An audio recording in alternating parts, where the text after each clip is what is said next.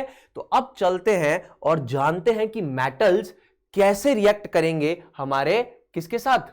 अब वाटर के साथ बात कर रहे हैं हम लोग। किसके साथ बात कर रहे हैं? वाटर के साथ बात कर रहे हैं। ठीक है, अच्छा ये चीज बताने से पहले मैं आपको एक और चीज बताता हूं जो बच्चों के दिमाग में आ रही होगी, सोच रहे होंगे इस चीज के बारे में कि क्या सर सारे मेटल सेम तरीके से या सेम स्पीड से ऑक्सीजन और वाटर से इंटरेक्ट करते हैं? तो इसका आंसर है नहीं। तो ये जो स्पीड होगी, speed of different metals with water, with oxygen and water is different. ये हमेशा याद रखिएगा कि हर मेटल की जो स्पीड होगी जिसकी तरफ से, यानी जिस स्पीड से वो रिएक्ट करेगा, इंटरेक्ट करेगा ऑक्सीजन और पानी से, वो हमेशा अलग होगी। इसी वजह से एक रिएक्टिविटी सीरीज आ जाती है जो आपको पढ़नी है अभी। ठीक है, तो स्पीड ऑफ रिएक्शन, ठीक है ना, अगर हम बात करें कि स्पीड ऑफ रिएक्शन की हम बात करें तो that is different metals with oxygen water is different. ये हमेशा अलग होगी, हर मेटल के लिए अलग है। जिस स्पीड पे वो ऑक्सीजन से इंटरेक्ट करके कोई सब्सटेंस बना रहा है या वाटर से इंटरेक्ट करके कोई सब्सटेंस बना रहा है, या ऐसा भी हो सकता है कि इंटरेक्शन ही ना हो, दैट इज ऑल्सो पॉसिबल। ठीक है, तो ये हमेशा क्या रहेगी? डिफरेंट रहेगी। पहली बात आपको ये याद होनी चाहिए। ठीक है, हर मेटल की स्पीड जिस पे वो रिएक्ट करेगा वो सेम नहीं होगी, इसीलिए रिएक्टिविटी सीरीज आपकी आई है। इन्हीं स्पीड्स को ऑब्जर्व करके, रिएक्शंस को ऑब्जर्व करके आपकी रिएक्टिविटी सीरीज आई है। ठीक है सर, बढ़िया। तो प्यारे बच्चों, अगर आपका metal metal metal metal metal metal metal react with water water water water water water water, तो बनेगा मेटल का ऑक्साइड और बनेगा आपका हाइड्रोजन गैस। अब बहुत सारे बच्चे बोल रहे होंगे सर ये गलत है, पर बेटा ये सुनील सर की क्लास है, ये गलत नहीं है, ये एक्चुअल लॉजिक है, एक्चुअल कंसेप्ट है। आपको 2 स्टेप की जगह एक ही स्टेप में रिएक्शन बता दी जाती है। मैं आपको डिटेल में बताऊंगा, ध्यान से सुनिएगा इस चीज को। जैसे मान लीजिए एक बहुत ही सरल सा एग्जांपल लेता हूं, सोडियम मेटल वाला लेते हैं। कौन सा मेटल लेते हैं? सोडियम प्लस पानी, और वो पीडब्ल्यू की दीवानी। बहुत बढ़िया। तो क्या बनेगा बेटा जी? क्या बनेगा? जल्दी से बताएं क्या बनेगा, जल्दी से बता दें क्या बनेगा। ये बनेगा बेटा सोडियम का oxide plus plus hydrogen gas बनेगी। क्या बनेगी? Hydrogen gas. ओके सर, आप बहुत बढ़िया बता रहे हैं। तो सोडियम अगर पानी से रिएक्ट करेगा तो सोडियम का oxide plus hydrogen gas plus प्यारे बच्चों हीट एनर्जी भी निकलेगी। ठीक है, प्लस प्यारे बच्चों यहां पे आपको लाइट एनर्जी भी देखने के लिए मिलेगी। लाइट एनर्जी का कंसेप्ट अभी थोड़ा हमारे कोर्स से बाहर है, लेकिन आपको हीट से एक बहुत बढ़िया चीज बताता हूं। इतनी ज्यादा अमाउंट ऑफ हीट एनर्जी निकलती है कि सोडियम, जब पानी से रिएक्शन हो रही है सोडियम की, तो इतनी ज्यादा हीट एनर्जी निकलती है कि जो इवॉल्व्ड हाइड्रोजन गैस है इसमें आग लग जाती है, ये आग पकड़ लेती है। तो बहुत लोगों को मिसकंसेप्शन है कि पानी में सोडियम जलता है। अरे नहीं नहीं नहीं नहीं नहीं, पानी में सोडियम नहीं, पानी में हाइड्रोजन जलती है बेटा जी। मतलब पानी में अगर आपने मेटल को डाला तो रिएक्शन की हीट की वजह से वो हाइड्रोजन गैस में आग लगी, सोडियम में नहीं लगी बाबू। ये गलत बोला जाता है, सोडियम में आग लगी। अरे सोडियम में थोड़ी लगी आग, सोडियम ने पानी से इंटरेक्ट किया, sodium oxide plus hydrogen gas बनी, हाइड्रोजन में आग लगी ना। लॉजिकली तो हाइड्रोजन में आग लग रही है, क्योंकि रिएक्शन में इतनी हीट निकल रही है कि जो हाइड्रोजन गैस का इग्निशन टेम्परेचर है, इग्निशन टेम्परेचर क्या होता है सर? वो मिनिमम टेम्परेचर जो अगर किसी सब्सटेंस को मिल जाए तो उसमें आग लग जाए, उसको इग्निशन टेम्परेचर कहते हैं। तो हाइड्रोजन का इग्निशन टेम्परेचर अटेन हो जाता है और उसमें आग लग जाती है। ओ भाई मजा आ गया सर, ये तो बहुत बढ़िया। ये तो हमने नॉलेज वाली बात जानी। तो नॉलेज फैक्टर यहां पर स्टेप नंबर 1 ये होता है रिएक्शन का। बहुत बढ़िया सर। अब ये सोडियम का ऑक्साइड पानी में होकर डिसॉल्व बनाता है क्या? सोडियम हाइड्रोक्साइड, जो आपकी किताब में डायरेक्ट लिखा हुआ है, लेकिन सुनील सर आपको बता रहे हैं बेटा जी कि आपको दोनों स्टेप्स पता होने चाहिए।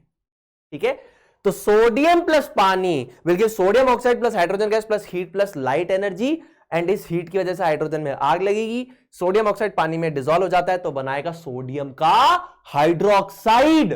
ऐसे मेटल ऑक्साइड जो पानी में डिसॉल्व हो जाते हैं वो मेटल का हाइड्रोक्साइड बनाते हैं बेटा। ये 10th के बच्चे भी याद कर लेते हैं, डायरेक्ट ये याद करते हैं, ये रिएक्ट किया, ये बना, ये बना, ये बना, ये गायब हो जाता है। ठीक है, ऐसा नहीं करना। तो सर ऐसे कौन कौन से ऑक्साइड्स है जो पानी में सॉल्युबल है? अभी आपको जो याद होने चाहिए, जैसे कि सोडियम का ऑक्साइड आपको पता होना चाहिए पानी में सॉल्युबल है, ठीक है ना। और आपको पता होना चाहिए कि जो पोटेशियम का ऑक्साइड है ये सॉल्युबल है। और आपको पता होना चाहिए कि जो मैग्नीशियम का ऑक्साइड है वो पानी में सॉल्युबल होना चाहिए। और आपको ये पता होना चाहिए कि जो कैल्शियम का ऑक्साइड है वो पानी में सॉल्युबल है। ये सारे के सारे आपको अभी पता होने चाहिए, ठीक है ना। Soluble in water and forms hydroxide, ठीक है ना। तो soluble in water and forms metal hydroxide, ये मेटल का हाइड्रोक्साइड बनाते हैं, ठीक है। अच्छा, एक सवाल यहां पर बच्चों का और आ सकता है, वो ये है कि सर ये किस तरीके की इक्वेशन है जो आप यहां लिख रहे हैं बेटा, ये क्या है? इसको हम केमिस्ट्री की भाषा में बोलते हैं वर्ड इक्वेशन। क्या बोलते हैं बेटा? जैसे आपने लिखा sodium plus water will give sodium oxide plus hydrogen gas plus heat plus light. ये वर्ड इक्वेशन है। वर्ड यानी शब्दों का इस्तेमाल करके लिखा है, कोई केमिकल सिंबल नहीं यूज किया हमने, कोई केमिकल फॉर्मूला नहीं यूज किया हमने सिर्फ वर्ड लिखा, सोडियम लिखा plus water will give sodium oxide plus hydrogen gas plus heat plus light, ऐसा। समझ रहे? तो इसको बेसिकली हम कहते हैं वर्ड इक्वेशन, यानी शब्दों की बनी हुई इक्वेशन, ठीक है। यहां कोई केमिकल सिंबल, कोई केमिकल फॉर्मूला यूज नहीं हो रहा है, क्योंकि अभी आपके कोर्स में ही नहीं है ना। तो आई होप आपको ये बेसिक सी बात समझ में आ गई। बहुत सारे बच्चे सोचते होंगे sir ji sir ji sir ji sir ji sir ji sir experiment experiment experiment experiment experiment दिखा दूं, धमाका करा दूं धमाका, मजा आएगा, देखोगे। 3, 2, 1 PW प्रयोगशाला।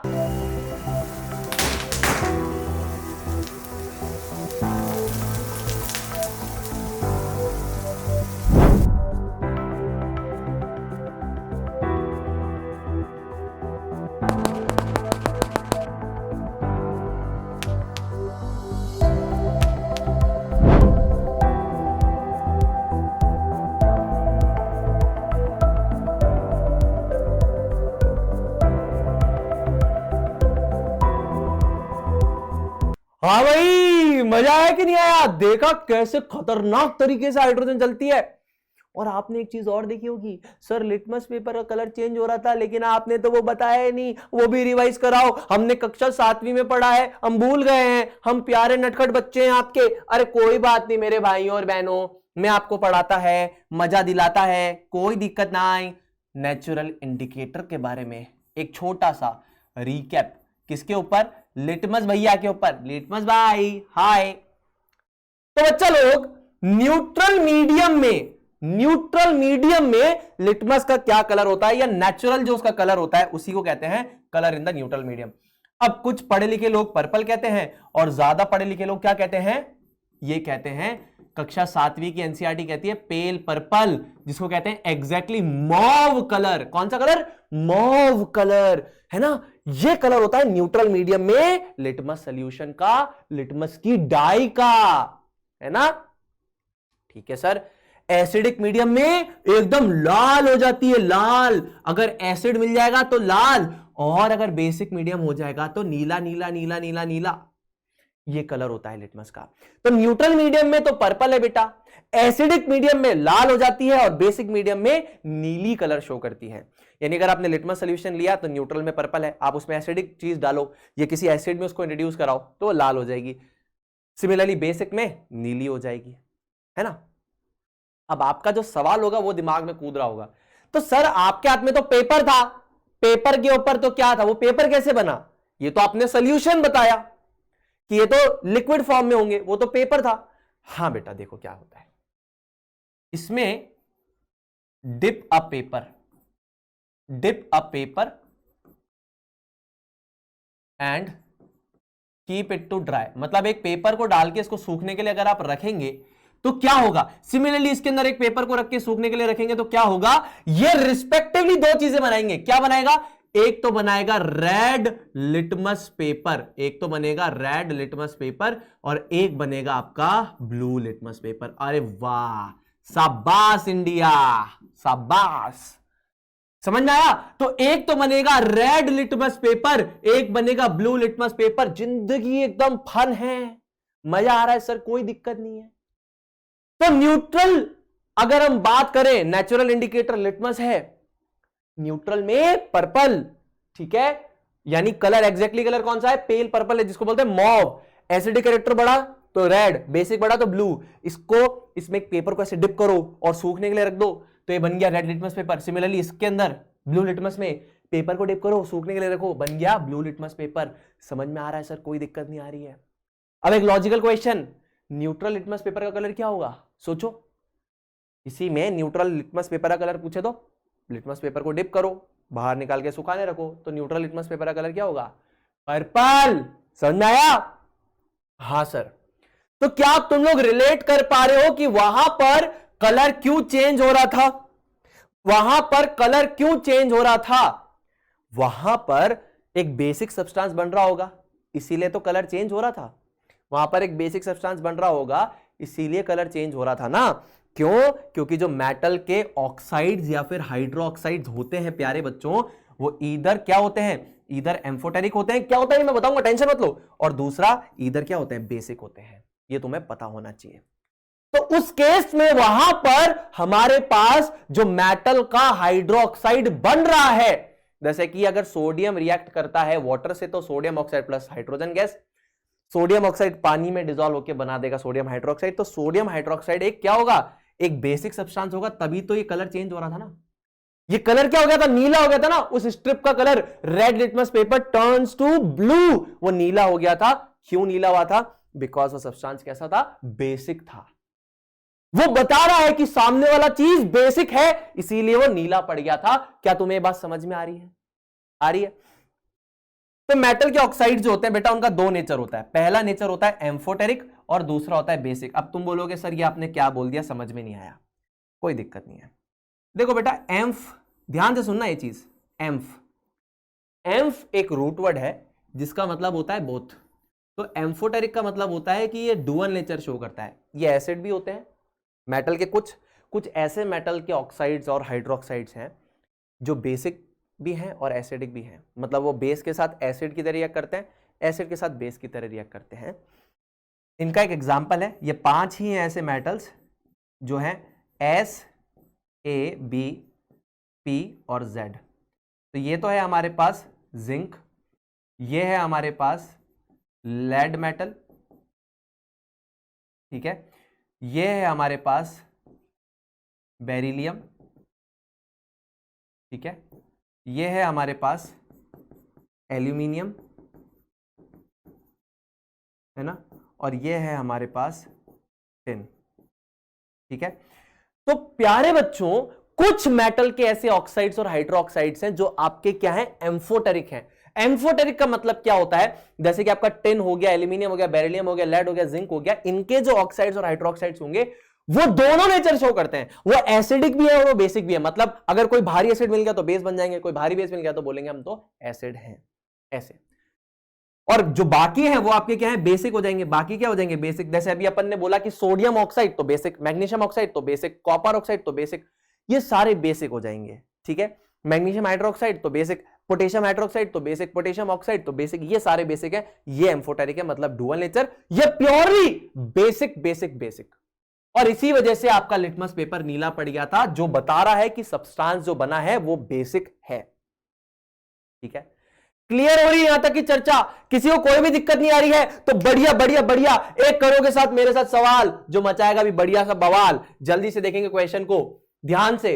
Magnesium ribbon on strongly heating in the presence of oxygen Burns with a dazzling white flame and forms a compound X. This compound X dissolves in water to form another compound Y. ठीक है, तो मैं आप लोगों को फटाफट से options दे रहा हूं, जल्दी से देखिए, स्क्रीन को करेंगे पॉज, ईमानदारी से करेंगे आंसर, जल्दी से फटाफट से pause the screen and try to answer the question. So the correct answer to this question is B, है ना। अब बहुत ही आसान सी बात है सर जी, कैसे? देखो, यहां पर बोला है magnesium ribbon on strongly heating in the presence of oxygen Burns with a white dazzling flame and forms a compound X।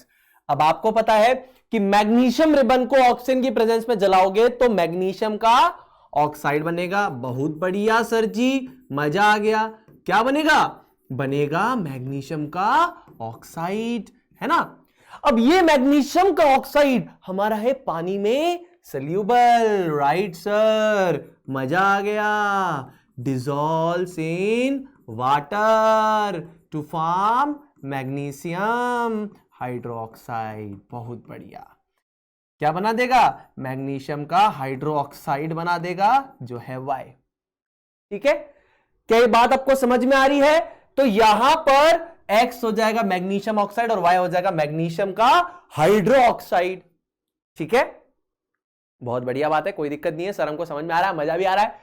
तो आप लोगों से एक बढ़िया सा मैं सवाल पूछ लेता हूं, बहुत मस्त सा सवाल, बीट योर ब्रेन्स आउट। सवाल क्या है, ध्यान से देखिए। सवाल यह है, why sodium and potassium are stored in kerosene और मिनरल ऑयल। ठीक है, तो हम सोडियम और पोटेशियम मेटल को केरोसिन या फिर मिनरल ऑयल के अंदर क्यों स्टोर करते हैं? Pause the screen and try to answer the question. Screen को पॉज करो और सोचो कि इसका आंसर क्या होगा। ठीक है, तो देखो बेटा, ये बहुत ही बढ़िया चीज है समझना इसके बारे में। अब जो आपके सोडियम और पोटेशियम है ना प्यारे प्यारे बच्चों, ये क्या है sir? They are very reactive, या बोल सकते हो कि बहुत ही ज्यादा एक्टिव मेटल्स है, बहुत जल्दी रिएक्शन कर लेते हैं, फटाफट रिएक्शन करना चाहते हैं, बहुत स्पीड से करना चाहते हैं, है ना, आतुर बैठे हैं कि भाई हमको रिएक्शन करना है जीवन में, है ना। तो अब होगा क्या प्यारे बच्चों कि हमारी जो हवा है ना, हवा, इस हवा में क्या है बेटा? इस हवा में है मॉइस्चर। क्या है बेटा? इस हवा में है मॉइस्चर, जिसको आप कहते हैं पानी, है ना, वाटर वेपर कहते हैं जिसको हम। ठीक है, अब हवा में वाटर वेपर है, तो अगर आपने इसको खुले में रख दिया, अगर आपने केरोसिन मिनरल ऑयल में रखा तब तो नहीं, लेकिन अगर आपने इसको खुले में रख दिया तो एयर में जो मॉइस्चर प्रेजेंट है बेटा, इट रिएक्ट्स, या फिर आप कह सकते हैं इट इंटरैक्ट्स विद इट। ठीक है, अब ये इससे रिएक्ट किया, इंटरैक्ट कर लेगा, एंड क्या होगा? इट कैचेस फायर, क्योंकि बेटा हाइड्रोजन गैस निकलेगी और हाइड्रोजन गैस में आग लग जाएगी। सारे प्यारे बच्चों को यह बात पता है कि हाइड्रोजन गैस में आग लग जाती है। तो हवा में है मॉइस्चर यानी वाटर वेपर, इससे ये मेटल रिएक्ट या इंटरैक्ट करके आग पकड़ लेता है। तो अगर हमें ये चीज को इग्नोर या फिर अवॉइड करना है तो हम लोग क्या कर सकते हैं? हम इसके अंदर इसको डाल सकते हैं, मिनरल या केरोसिन ऑयल में डाल सकते हैं। अब इससे होगा क्या? इससे दो चीजें होगी बेटा। इससे क्या होगा? इससे दो चीजें होगी। पहला तो यहां पर बेटा ये डिडंट रिएक्ट विद मेटल। तो पहला तो ये तरीका है कि भाई ये मेटल से खुद रिएक्ट नहीं करता, इसीलिए इसको यूज करते हैं। समझदार बच्चों को पता चली है, सारे बच्चों को समझदार है, पता चली है कि हाँ भाई ये रिएक्ट नहीं करता होगा तभी तो डालते केरोसिन के अंदर, रिएक्ट कर रहा होगा तो हवा में रख लेते हैं, है ना। बढ़िया बात है। तो मिनरल ऑयल या केरोसिन में डालने का एडवांटेज पहला तो क्या है कि ये रिएक्ट नहीं करता है। दूसरा, ये क्या करते हैं बेटा? Cut off the supply of moisture. ये मॉइस्चर की जो सप्लाई है उसको कट ऑफ कर देते हैं, मतलब कि हमारे जो मेटल्स हैं इनको मॉइस्चर के कांटेक्ट में आने नहीं देते हैं प्यारे बच्चों, जिस वजह से मेटल रिएक्ट नहीं करता है और आग नहीं लगती है। ठीक है, तो अब अगर आपसे कोई भी ये सवाल पूछता है कि हम केरोसिन या मिनरल ऑयल में क्यों रखते हैं, तो आप ये बताइए कि एयर में जो मॉइस्चर प्रेजेंट है उससे हमारे मेटल्स रिएक्ट करके आग पकड़ लेते हैं। इस चीज को इग्नोर करने के लिए, इस डिजास्टरस एक्टिविटी को इग्नोर करने के लिए हम लोग क्या करते हैं? इसमें स्टोर करते हैं। ठीक है, समझ में आ गया? समझ में आ गया? समझ में आ गया? अब एक बढ़िया सी बात और बताऊंगा तुम लोगों को, वो क्या है? वो है reaction of non metals with oxygen and भाटरवा। और इस और ये तो पढ़ा ही नहीं, अब पढ़ लेंगे, है ना। आ जाओ आ जाओ आ जाओ आ जाओ, मस्त सी बातें बताता हूं, आ जाओ आ जाओ आ जाओ आ जाओ। तो क्या होगा सर, जब आपका रिएक्शन होगा विद ऑक्सीजन एंड वाटर, जब नॉन मेटल से इंटरेक्ट करेंगे ऑक्सीजन एंड वाटर से, तो सबसे पहले अगर नॉन मेटल ऑक्सीजन भैया से इंटरेक्ट करेगा तो नॉन मेटल का ऑक्साइड बनेगा। अब ये भी नॉन मेटल है, याद रखिएगा, नॉन मेटल ही है ऑक्सीजन। अब बच्चे बोलो नॉन मेटल, नॉन मेटल वो होते हैं जो generally non malleable, non ductile, bad conductors of heat and electricity non sonorous, non lustrous होते हैं। नॉन मेलिएबल मतलब उनको थिन शीट्स में कन्वर्ट नहीं कर सकते। नॉन डक्टाइल मतलब उनको पतली तारों में कन्वर्ट नहीं कर सकते। नॉन सोनोरस मतलब वो आवाज प्रोड्यूस नहीं करते। ठीक है, तो ये सारी चीजें, ये सारी प्रॉपर्टीज किनको डिफाइन करती है? नॉन मेटल्स को। कुछ एग्जांपल देंगे सर आप नॉन मेटल्स के? बिल्कुल देंगे आपको कुछ नॉन मेटल्स के एग्जांपल प्यारे बच्चों। कुछ नॉन मेटल्स की अगर हम करें चर्चा तो उसमें हमारे पास कौन कौन से नॉन मेटल्स हैं? हमारे पास है सल्फर, हमारे पास है कार्बन, ठीक है, हमारे पास है फास्फोरस, है ना, हमारे पास है आयोडीन एटसेट्रा। ये सारे के सारे क्या है? नॉन मेटल्स हैं। ठीक है सर, बहुत बढ़िया है, मजा आ रहा है, कोई दिक्कत नहीं है। तो नॉन मेटल का एक एग्जांपल ले लेते हैं। मान लीजिए मैंने लिया सबसे पहले कार्बन, इसने इंटरेक्ट किया किससे? इसने इंटरेक्ट किया ऑक्सीजन से। मान लीजिए कि मैं हीट कर रहा हूं इनको, इन दोनों को मैं क्या कर रहा हूं? बढ़िया से हीट कर रहा हूं। मैंने कोयला ले लिया और कोयले को ऑक्सीजन की प्रेजेंस में हीट कर रहा हूं, जला रहा हूं। क्या बनेगा बाबू? क्या बनेगा? कार्बन डाइऑक्साइड बनेगी। बहुत बढ़िया, मजा आ गया सर जी, कोई दिक्कत नहीं है ना। और साथ में और चीजें भी निकलेगी, हीट और लाइट एनर्जी भी निकलेगी, है ना। कोयले को जलाओगे तो चमकता है ना, ग्लो आता है। Light energy is in the form of glow, चमकता है, ग्लो, है ना। ग्लो होता है ना भाई, कोयले को जलाते हो तुमने देखा होगा लाल कलर का एकदम, लाइट एनर्जी ग्लो के फॉर्मेट में निकलती है, हीट भी निकलती है। बहुत बढ़िया। तो non metal when interact with oxygen it will form non metal का ऑक्साइड। बहुत बढ़िया सर। सिमिलरली अगर सल्फर के साथ गेम करेंगे तो यही होगा क्या? सल्फर के साथ गेम करोगे तो बताओ यही होगा क्या? बताओ बताओ बताओ बताओ बताओ, क्या सर सल्फर डाइऑक्साइड निकलेगा? सल्फर डाइऑक्साइड निकलेगा क्या सर? बिल्कुल निकलेगा। अच्छा सर, अभी हमको इस पे फोकस करना है, अभी इन प्रोडक्ट्स पे फोकस नहीं करना है। ये चैप्टर में जब आपको कंबशन फ्लेम पढ़ाऊंगा वहां पर मैं आपको फोकस करवाऊंगा, लाइट एनर्जी को डिफाइन करवाऊंगा। तो अभी सिर्फ आप इस पे फोकस करिए, क्या बन रहा है। तो भैया जी, सल्फर को लिया ऑक्सीजन में और मस्त से जला डाला, बढ़िया, क्या निकल गया? Sulphur dioxide gas. कार्बन को लिया तो निकली कार्बन डाइऑक्साइड गैस। बहुत सही, बहुत मजेदार, बहुत तगड़ा, बहुत बढ़िया। तो यहां पर भी तो सर वही हो रहा है, metal plus oxygen will give metal oxide, non metal plus oxygen will give non metal oxide. Same लग रहा है सर, कोई दिक्कत नहीं है, बिल्कुल सही है, बढ़िया है। इंपॉर्टेंट बात यहां पर कि generally non metals don't react with water. अब इसका जो रीजन है अभी हमारे कोर्स के सिलेबस से बाहर है, non metals don't react with water. ठीक है, मैं आपको जब ये चीज बताऊंगा, रिएक्टिविटी सीरीज के बारे में हम चर्चा करेंगे, डिस्प्लेसमेंट रिएक्शन के बारे में चर्चा करेंगे, वहां मैं आपको बताऊंगा कि ये रिएक्टिविटी सीरीज की वजह से है। मतलब रिएक्टिविटी सीरीज मतलब जिस स्पीड से रिएक्ट करना चाहिए, मतलब नॉन मेटल्स का जो नेचर है, वो नॉन मेटल्स का जो नेचर है वो उसको अलाउ नहीं करता है इस रिएक्शन को करने के लिए, या पानी से रिएक्ट करने के लिए, वो उनका नेचर ही नहीं है ना। अभी आप सिर्फ इतना रिमेंबर करिए कि नेचर नहीं है। जब मैं आपको डिस्प्लेसमेंट रिएक्शन पढ़ा रहा हूं तो मैं आपको इस चीज का एक एसेंस दे दूंगा, नॉट द कंप्लीट मैकेनिज्म, लेकिन एक एसेंस दे दूंगा, आपको समझ में आ जाएगा। ठीक है सर। तो reaction of non metals with oxygen and water is clear to all of us, समझ में आ रहा है सर, कोई दिक्कत नहीं है। अब नॉन मेटल के ऑक्साइड्स के बारे में एक चर्चा कर लेते हैं, थोड़ी इंटरेस्टिंग सी चर्चा है, आपको मजा आने लगेगा। अगर आपका नॉन मेटल का ऑक्साइड बेटा पानी से इंटरेक्ट करे, पानी, तो क्या बनेगा बेटा? एसिड बनेगा। ओ भाई, नॉन मेटल का ऑक्साइड पानी से इंटरेक्ट करके एसिड बना रहा है, मतलब क्या नॉन मेटल के ऑक्साइड एसिडिक है? सोचो सोचो सोचो, तुम सोच तो सही रहे हो, लेकिन कंक्लूजन पे इतनी जल्दी मत आना, है ना, क्योंकि अगर मैंने सवाल पूछा है तो मैं घुमाऊंगा पक्के से। तो इसको एक बार प्रूव कर लेते हैं कि ऐसा होता है क्या।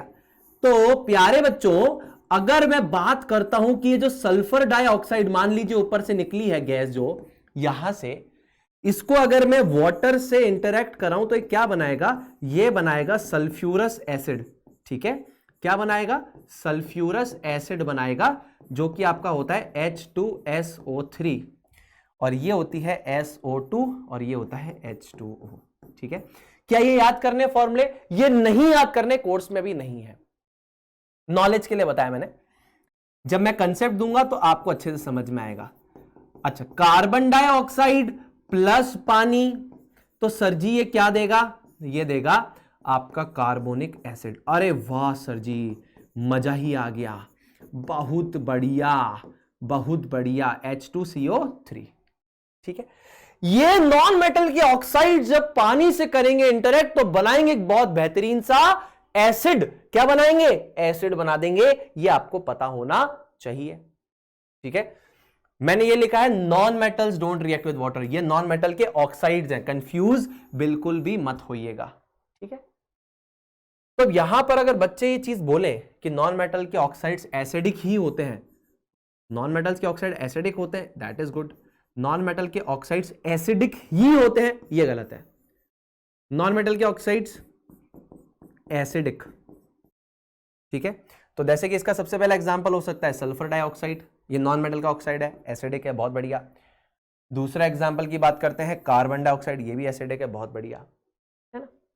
जैसे मेटल के ऑक्साइड्स या हाइड्रोक्साइड्स आपके एम्फोटेरिक या बेसिक होते हैं, नॉन मेटल के ऑक्साइड्स आपके ईदर एसिडिक होते हैं, कंक्लूड मत करिएगा, ईदर आपके न्यूट्रल भी होते हैं बेटा, ये बताया नहीं जाता है, मैं आपको बता रहा हूं, ध्यान से सुनिए, ईदर न्यूट्रल भी होते हैं, ना एसिड होंगे ना बेस होंगे। एग्जांपल दीजिए सर, ऐसे नहीं समझ में आएगा। Example carbon monoxide, carbon monoxide, nitrous oxide यानी जिसको आप बोलते हैं laughing gas, nitrous oxide etcetera, ये आपके क्या है? ये आपके न्यूट्रल नॉन मेटल के ऑक्साइड्स हैं। तो non metal oxides can either be acidic, non metal oxides can either be neutral, metal oxides and hydroxides are either basic और दे आर, प्यारे बच्चों, एम्फोटेरिक। हां जी सर, मजा आ गया, कोई दिक्कत नहीं आ रही है, we are able to understand each and everything, और हम सारी चीजों को कनेक्ट कर पा रहे हैं, है ना। अब मैं एक सवाल पूछ लूं, मेरा बड़ा मन करता है सवाल पूछने का, मुझे बड़ा मजा आता है। तो भाई अगर मैं पूछता हूं कि सल्फर डाइऑक्साइड को पानी में मैंने डिसॉल्व किया, सल्फ्यूरिक एसिड बना, अब मैं रेड लिटमस पेपर और ब्लू लिटमस पेपर की स्ट्रिप्स डालता हूं, ठीक है, तो क्या होगा? किसका कलर चेंज करेगा? सोचो सोचो सोचो सोचो सोचो इस चीज के बारे में कि रेड लिटमस पेपर का कलर चेंज होगा कि ब्लू लिटमस पेपर का कलर चेंज होगा। फटाफट से सोचो, जल्दी से सोचो, जल्दी से, किसका कलर चेंज होना चाहिए? तो इस चीज का आंसर करने के लिए मैं ले चलता हूं आप लोगों को फटाफट से पीडब्ल्यू प्रयोगशाला में। हाँ भाई, तो पीडब्ल्यू प्रयोगशाला में आपका स्वागत है। तो सर अब हम क्या करने जा रहे हैं? हम सबसे पहले सल्फर पाउडर को लेने जा रहे हैं। तो इस प्यारे से चम्मच से हम लोग क्या कर रहे हैं? हम लोग ले रहे हैं हमारे सल्फर के पाउडर को, है ना। तो आप लोग इस येलोइश पाउडर को देख पा रहे होंगे, ये हमारा क्या है? Sulphur powder. लेकिन इसके लिए चाहिए मुझे तीसरा हाथ। तो अब हम क्या करने वाले हैं, ध्यान से देखिएगा, मैं इस स्पून को इसके ऊपर रखूंगा तो होगा क्या कि ये बर्न करेगा, है ना। सल्फर जलेगा तो क्या गैस निकलेगी? सल्फर डाइऑक्साइड निकलेगी। अब इसको मुझे टेस्ट करना है, ठीक है, कि ये एसिडिक होते हैं, नॉन मेटेलिक ऑक्साइड एसिडिक होते हैं। कैसे करेंगे वो? तो ये दो लिटमस पेपर भी ले लेते हैं भाई, ये ब्लू है और ये रेड है, इनको गीला कर दूंगा मैं, ठीक है, इनको गीला कर दूंगा मैं। तो यहां पे इनको हम लोग जलाना स्टार्ट कर देते हैं। अब इनको मैं गीला कर देता हूं, जब तक ये जल रहा है तब तक मैं गीला कर देता हूं। सर गीला करने से क्या होगा? देखिए लिटमस पेपर को गीला कर देंगे, मॉइस्ट लिटमस पेपर लेंगे तो ये पानी और यहां से जो गैस निकलेगी वो है SO2, तो मिक्स करके सल्फ्यूरस एसिड बनेगा, है ना। और अगर कलर चेंज हो रहा है, ब्लू लिटमस का हमारा लाल हो जा रहा है, तो मतलब एसिडिक है। रेड लिटमस का कलर चेंज नहीं होना चाहिए। तो देखिए यहाँ पे मैंने इनको गीला भी कर दिया है और इसके ऊपर से जो गैसेस निकल रही है इनके ऊपर मैं इसको प्लेस कर दूंगा बढ़िया से, मस्त जो गैस निकल रही है इसके ऊपर रख दूंगा मैं। तो बच्चा लोग, आप लोग देख पा रहे होंगे कि ये जो ब्लू लिटमस पेपर है, मॉइस्ट ब्लू लिटमस पेपर, जिसमें हमने पानी लिया था, गीला था ना ये, तो ये कैसा हो गया है? ये रेड हो चुका है और रेड वाला वैसा का वैसा ही है। सो दैट प्रूव्स कि जो हमारी यहां पर गैस निकली है ना, उसने वाटर से इंटरेक्ट किया और उसने एसिड का फॉर्मेशन किया, इसी वजह से ब्लू लिटमस जो है वो रेड में कन्वर्ट हो गया। ऑलराइट बच्चा लोग, तो आई होप अब आपको ये सारी चीजों की एक बहुत बेहतरीन सी क्लियर पिक्चर मिल चुकी है। हाँ जी सर, मिल चुकी है। तो चलते हैं प्यारे बच्चों, एक बढ़िया से फन फैक्ट को यहां पर जानते हैं। और वो फन फैक्ट क्या है कि कुछ नॉन मेटल्स भी बड़े खतरनाक होते हैं, जैसे व्हाइट फॉस्फोरस। फॉस्फोरस का एक टाइप है व्हाइट फॉस्फोरस। ये व्हाइट फॉस्फोरस को अपन पानी में स्टोर करते हैं, क्योंकि अगर आपने इसको हवा में रख दिया तो ये इतना खतरनाक है कि ये हवा में आग पकड़ लेता है। और नॉन मेटल्स तो पानी से इंटरेक्ट यूजुअली करते ही नहीं है ना, इसीलिए इसके लिए सेफ तरीका क्या है, पानी। और कुछ बच्चे ये मत बोल देना सर तो सोडियम को भी पानी में स्टोर करो, अरे भाई पानी में धमाका हो जाता है ना, बताया था ना, रिएक्ट कर लेता है पानी से तो रिएक्ट करता है, उसी से बचाना है, इसीलिए केरोसिन और मिनरल ऑयल में उसको डालना है। लेकिन व्हाइट फास्फोरस के साथ ये कहानी थोड़ी है, ये तो नॉन मेटल है, तो इसको बढ़िया से पानी में एकदम चुपचाप रख दो, खुश रहता है ये, हवा में रख दो धमाका करता है ये, ठीक है। चलिए बच्चा लोग, अब आज की क्लास का कंटेंट हो गया है बढ़िया से, फटाफट से रैपिड फायर खेलते हैं, मजा आएगा। सर जी चालू कर दीजिए रैपिड फायर जल्दी से, फटाफट से रैपिड फायर चालू कर दीजिए। अब हर क्वेश्चन को जल्दी जल्दी करना है तुमको, रैपिड फायर है भाई, आ जाओ। पहला सवाल करेगा बवाल, ट्रू फॉल्स के फॉर्मेट में। Generally non metals don't react with water, most of the cases में नॉन मेटल पानी से इंटरेक्ट नहीं करते। क्या लगता है, सत्य या ये असत्य, क्या लगता है? तो बच्चा लोग करेक्ट आंसर इस चीज का हो जाएगा true. Generally non metals don't interact और रिएक्ट विद वाटर, सर आपने बताया था, हमको ये आता है। आगे चलिए, अगला सवाल करेगा बवाल। Generally metallic oxides are basic in nature, solution of which of the following oxides in water will changes the color of red litmus to blue। ठीक है, अब यहां पर ये स्पेलिंग में थोड़ा सा इशू है, इसको पहले चेंज कर लेते हैं, ठीक है।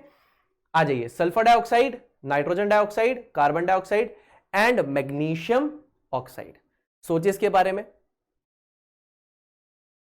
ऑलराइट बच्चा लोग, so the correct answer to this question is, rapid fire है इसलिए कम टाइम दे रहा हूं, आप लोग फटाफट स्क्रीन को पॉज भी कर सकते हो, 5 सेकंड आप खुद लो और आंसर करो, ठीक है। तो देखिए, generally metallic oxides are basic in nature, solution of which of the following oxides in water will change the colour of red litmus to blue. देखिए, रेड लिटमस का मतलब क्या हुआ, रेड लिटमस का मतलब हुआ यानी एसिडिक कैरेक्टर ज्यादा है, एसिडिक कैरेक्टर इज मोर, है ना। ये तो मैंने आपको बताया है कि अगर आपके पास आपका न्यूट्रल है लिटमस, अगर आपके पास न्यूट्रल है तो पर्पल कलर का होगा। अगर आपने मान लीजिए उसका एसिडिक कैरेक्टर बढ़ा दिया, मान लीजिए उसमें हमने कोई एसिड इंट्रोड्यूस करवा दिया, वो लाल पड़ जाएगा। अब उस लाल जो आपके पास लिटमस है, इसमें अगर आपने एक पेपर को डिप करके सुखाने रखा है तो ये रेड लिटमस पेपर है, अब इसका एसिडिक कैरेक्टर ज्यादा है, ये तभी कलर चेंज करेगा जब इसको क्या मिलेगा, कोई बेसिक मीडियम मिलेगा। और बेसिक में क्या होता है, बेसिक मीडियम में क्या होता है, कलर नीला पड़ता है। तो अब मुझे बताइए इसमें से हमें क्या ढूंढना है, इसमें से हमें ढूंढना है बेसिक। ये तो नॉन मेटल का ऑक्साइड है, नॉन मेटल का ऑक्साइड है, नॉन मेटल का ऑक्साइड है, तो ये तो क्या हो जाएंगे, नॉन मेटेलिक ऑक्साइड्स हो जाएंगे।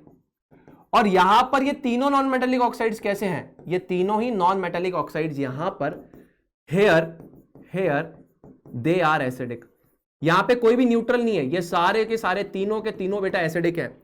Sulphur dioxide, nitrogen dioxide, carbon dioxide तीनों ही एसिडिक होते हैं। बचा कौन सा, मैग्नीशियम ऑक्साइड, ये क्या है, मेटल ऑक्साइड है।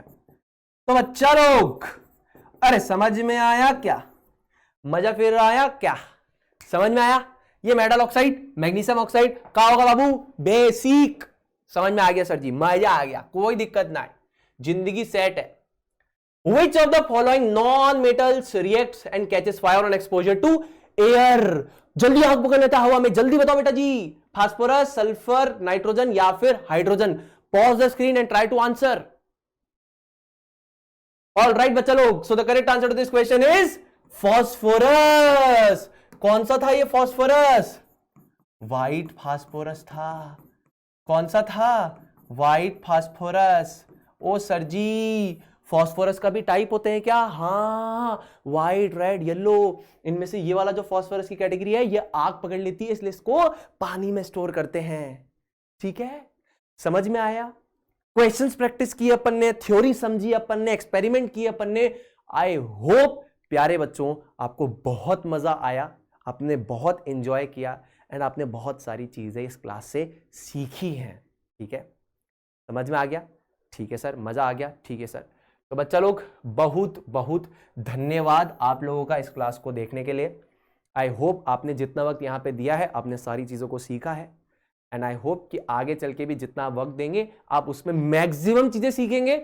आपका जो माइंडसेट है सिर्फ पढ़ाई से नहीं रहेगा कि सिर्फ नंबर लाने हैं, आप उसके अलावा भी चीज़ें करेंगे, एक्सपेरिमेंट्स करेंगे एंड आपका दिमाग खुलेगा, आप चीज़ों को रिलेट कर पाएंगे कि साइंस मेरे अराउंड में क्या है, क्यों है, मैं कैसे इसको डिकोड कर सकता हूँ, कैसे एंजॉय कर सकता हूँ। तो अगली क्लास तक के लिए अपना ध्यान रखिए, खुश रहिए, stay healthy, stay awesome, always say जय जय फिजिक्स वाला, जय हिंद, जय भारत, वंदे मातरम।